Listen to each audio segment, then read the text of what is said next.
Hello, welcome to The Secret Mind.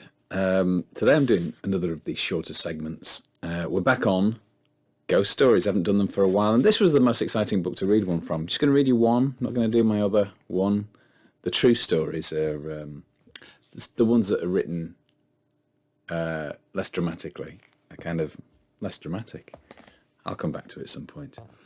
It's just short, from Ghost Stories, the world's greatest, called Princess of Death. You might recognise it. I didn't, but it's got a famous twist or two. Egyptologist Douglas Murray neither liked nor trusted the dishevelled American who sought him out in Cairo in 1910. The man had a furtive manner and appeared to be in the final stages of disease, but Murray, a refined Briton, could not resist the blandishments of his disreputable visitor, for the American was offering him the most priceless find of his career. It was the mummy case of a high princess in the temple of Amun-Ra, who was supposed to have lived in Thebes in 1600 BC. The outside of the case bore the image of the princess, exquisitely worked in enamel and gold. The case was in an excellent state of preservation. An avid collector, Murray couldn't resist. He drew a cheque on the Bank of England and took immediate steps to have the mummy case shipped to his London home. The cheque was never cashed. The American died that evening. Murray learned from another Egyptologist in Cairo why the price had been so reasonable. The princess from Amun-Ra had held high office in the powerful Cult of the Dead, which had turned the fertile valley of the Nile into a place only of death. Inscribed on the walls of her death chamber, she had left a legacy of misfortune and terror for anybody who despoiled her resting place. Murray scoffed at the superstition until 3 days later. That was when he went on a shooting expedition up the Nile, and the gun he was carrying exploded mysteriously in his hand. After weeks of agony in hospital, his arm had to be amputated above the elbow. On the return voyage to England, 2 of Murray's friends died from unknown causes. 2 Egyptian servants who had handled the mummy case also died within a year. Back in London, Murray found that the mummy case had arrived.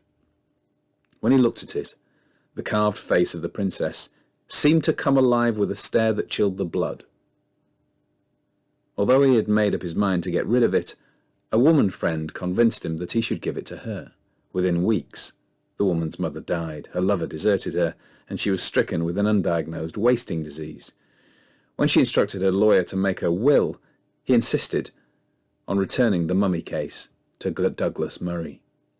By now, a broken wreck of a man, Murray wanted no part of it. He presented it to the British Museum, but even in that cold and scientific institution, the mummy case was to become notorious. A photographer who took pictures of it immediately dropped down dead. An Egyptologist in charge of the exhibit was also found dead in his bed.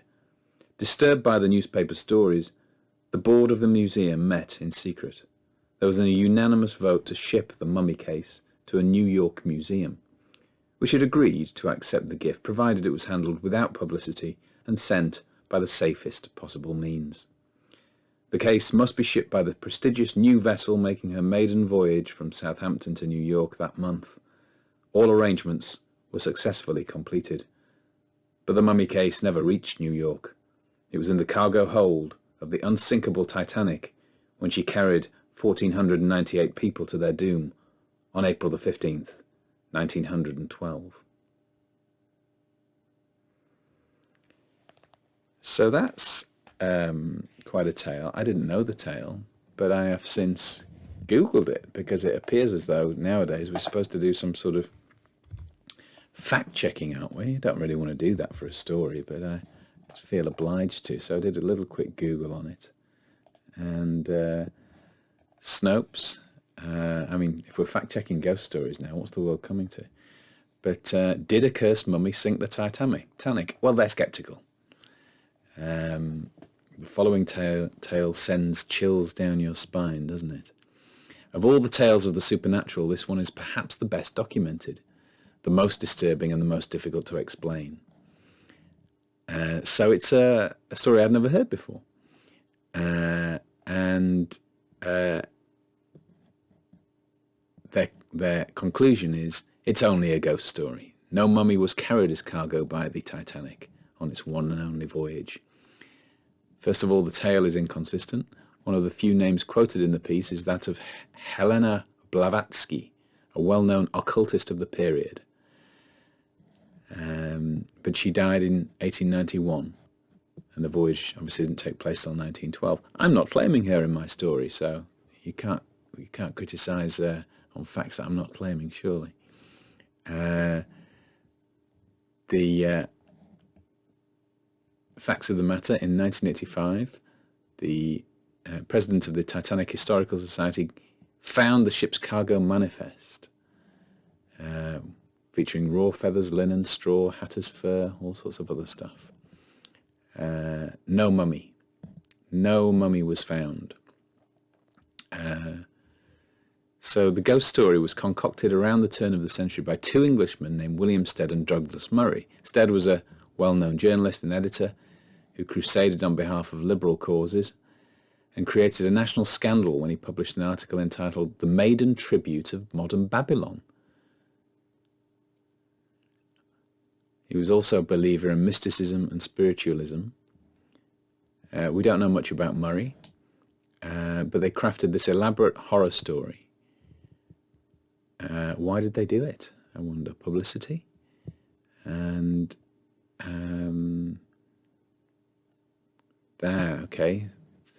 One of the survivors recounted Stead's cursed mummy tale in an interview with the New York World, and eventually the ghost story that they invented